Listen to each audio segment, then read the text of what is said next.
Crocktober this year. Crocktober 2023 is being hosted by Tony at Kettle Kitchen and Jenny at Jenny's Scratch Made Kitchen. Be sure, watch all of the videos in the collaboration. I'll have a playlist in the description for this video.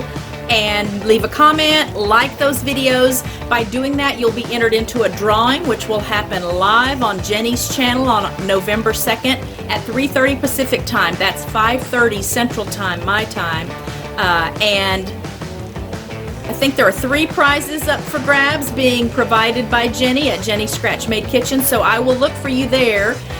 But lots of great recipes, lots of great crock pot ideas, so watch and learn. I am going to be sharing my recipe for pork and cabbage. Everyone who's ever tried my pork and cabbage tells me after they eat it that it wasn't what they were expecting, and I don't know how something so simple can be so good, but it is, and it is. So as always, I don't really cook with recipes, and so my teaching is always a watch and learn experience for friends and people that want to know how I prepare the dishes I prepare. So watch along. All you need is a crock pot, obviously, some pork. You can use pork chops, chop up a pork loin into cubes. I bought pork stew meat this time just because it was already chopped up. And you'll need some cabbage. I use green cabbage, 1 head of cabbage. Again, hard to tell you how much because a lot of it just depends on how much you like. Salt, pepper, tomato sauce, and water. I do use a little bit of oil, olive oil, and butter in my pan when I'm doing the first step of cooking the meat in the crock pot. So have that on hand as well. Other than that, those are your ingredients. It's pretty limited, and again, it's so easy. So follow along, watch how it's done, and let me know what you think when you give it a try. All right, time for my pork and cabbage. So often I will buy pork chops and I'll cut them up myself. I'll cube them myself. I decided to buy the stew meat pork already cut up. That's about the size it needs to be for the dish. So I couldn't find 1 package that was enough for the dish, so I bought 2 packages. I have had my crock pot heating now for about 20 minutes because I need to brown the pork chop just a little bit before we add the rest of the ingredients. So I'm just going to put this package of pork in here, put the next package of pork in here,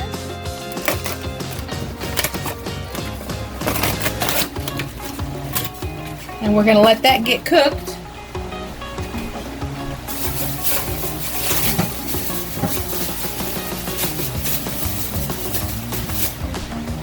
The pork gets completely cooked before we add anything else to it.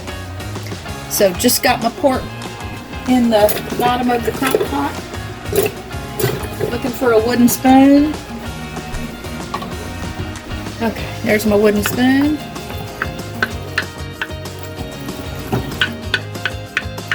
Just break this up.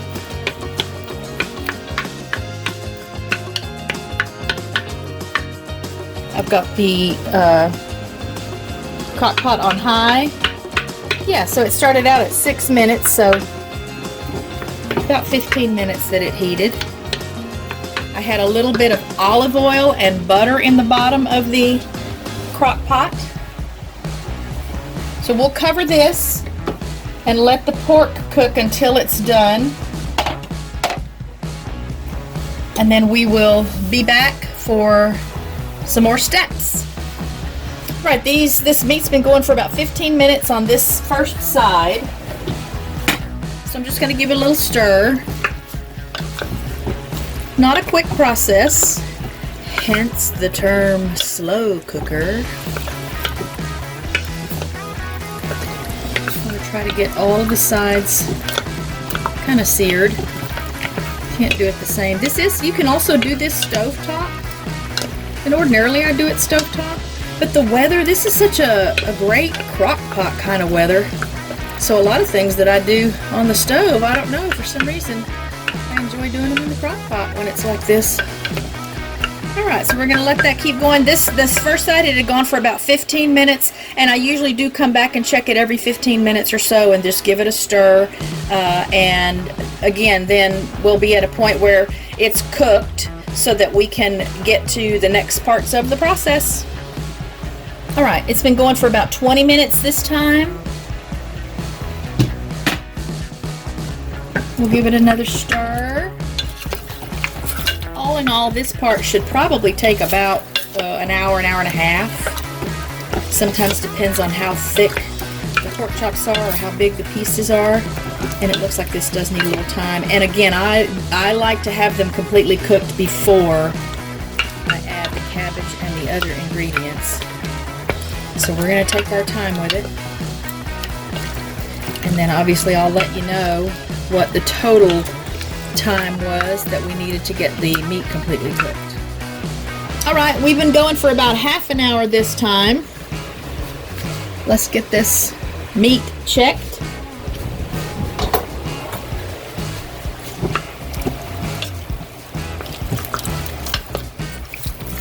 Yeah, we're coming along.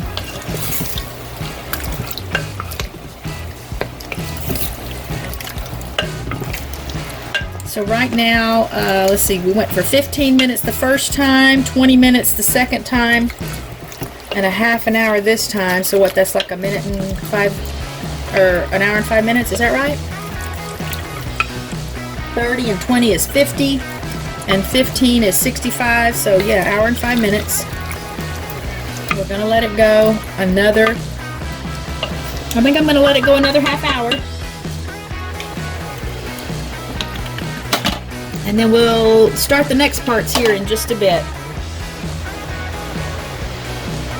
Alright, one last stir. And then we will get our other ingredients ready to add to the meat. Yeah, see, we got some browning. Some browning going on right there, which is what we want. And it will continue to cook as the cabbage cooks. So I think this is good. We're going to leave that liquid there because we need liquid to help cook the cabbage. And it looks like there's enough liquid there that I probably won't have to add any water. So, before we get our cabbage ready, I'm going to add a little salt.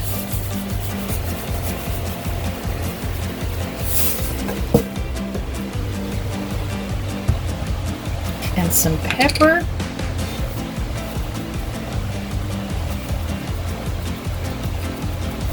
This is just to taste. You just season this to taste. It can be seasoned at the table as well. And while that's continuing to kind of stew, we're going to get our cabbage chopped up. I like just to use green cabbage.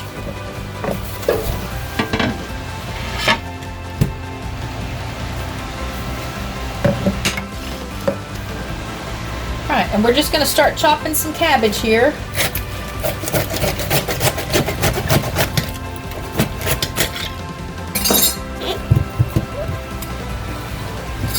This size head that Richard bought for me, he did the grocery shopping a couple days ago, is a little bit bigger than I would usually use, so I'm going to use a little over half of it, and the remainder will be fed to the flock.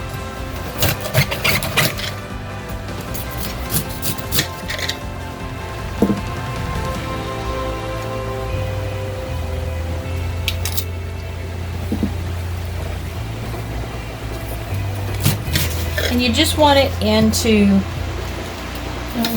bite-sized pieces, for lack of a better word, but it doesn't matter because it's going to soften, and really any size will work, but you can kind of see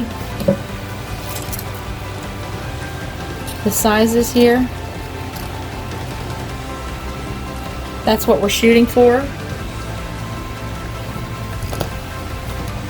Oops. Myself back on track here.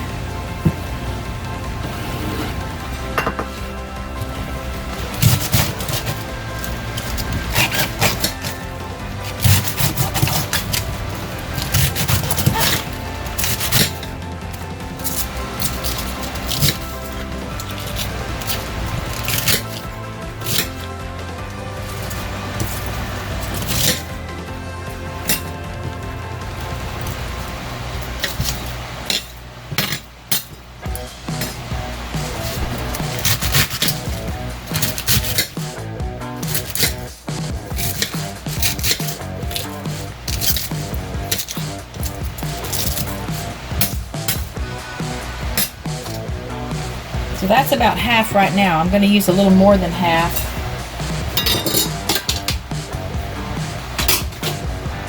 For the recipe.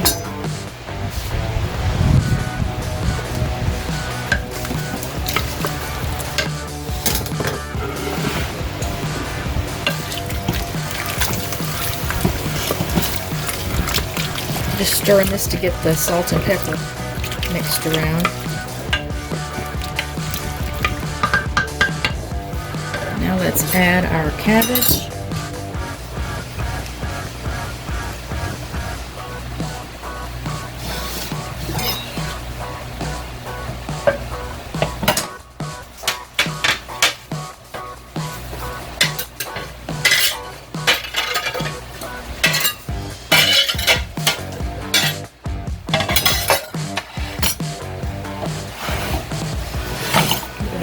A little more.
Not real easy to stir it.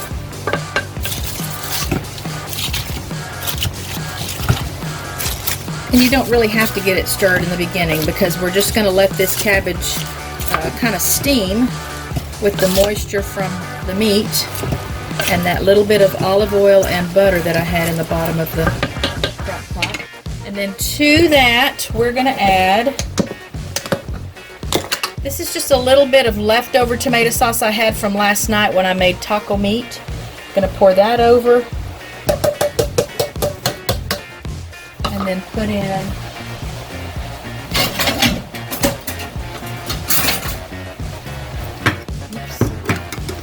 a little more tomato sauce. You can use your own homemade tomato sauce if you like to. I'm just going to put all of that in there. And then I will add a tiny bit of water. That's maybe got 1/3 of a can of water. That way I can get the last of the tomato sauce out of there too.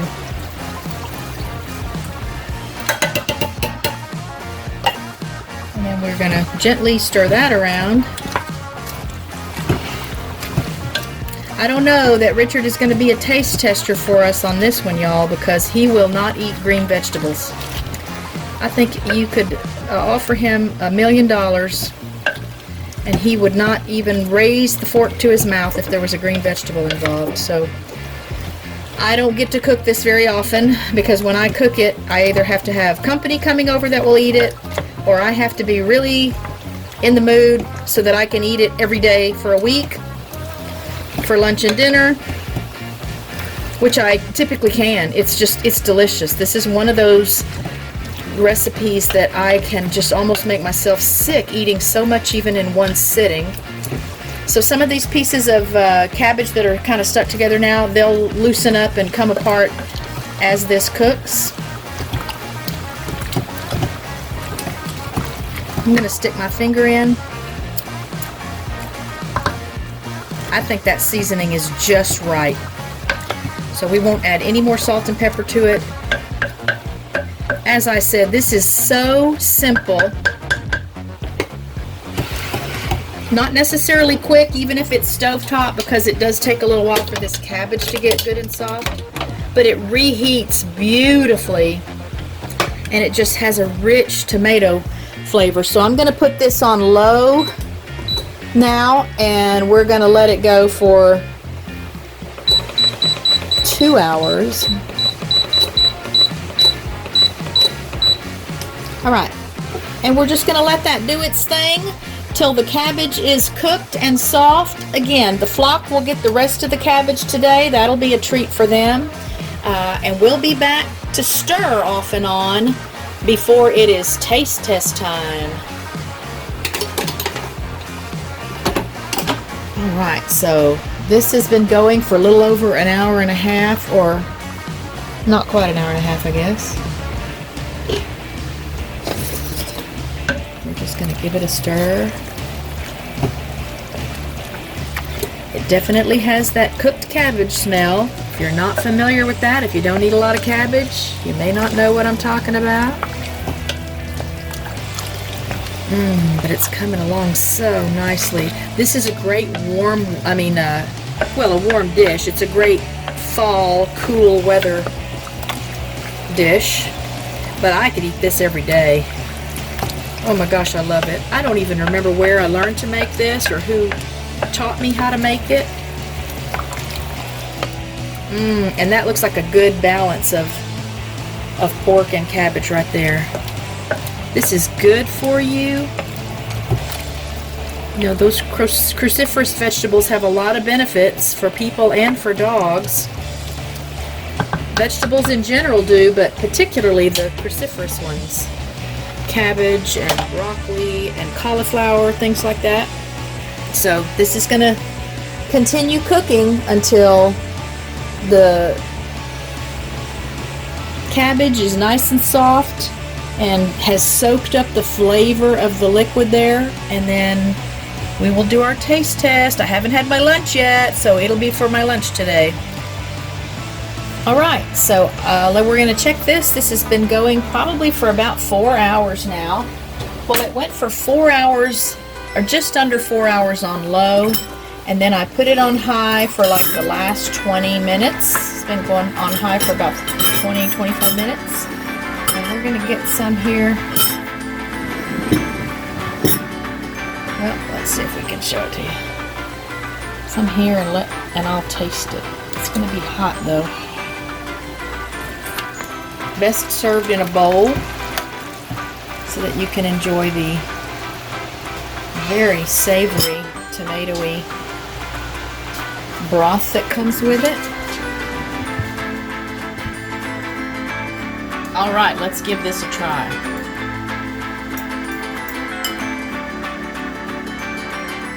Just the right amount, of pork and cabbage.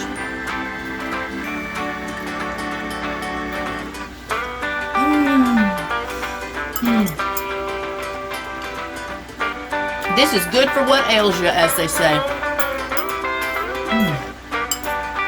The pork is really, really tender because it cooked so long in the crock pot. And the cabbage is beautifully softened and has soaked up the flavors of the sauce.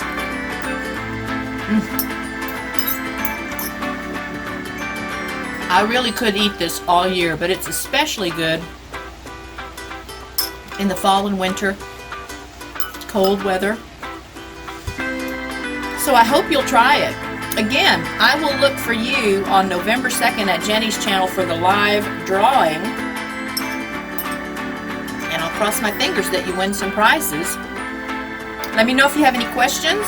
Let me know if you give this dish a try and what you think of it. I love it. I'm happy to have shared it with you. And it was an honor and a blessing to be part of Crocktober 2023.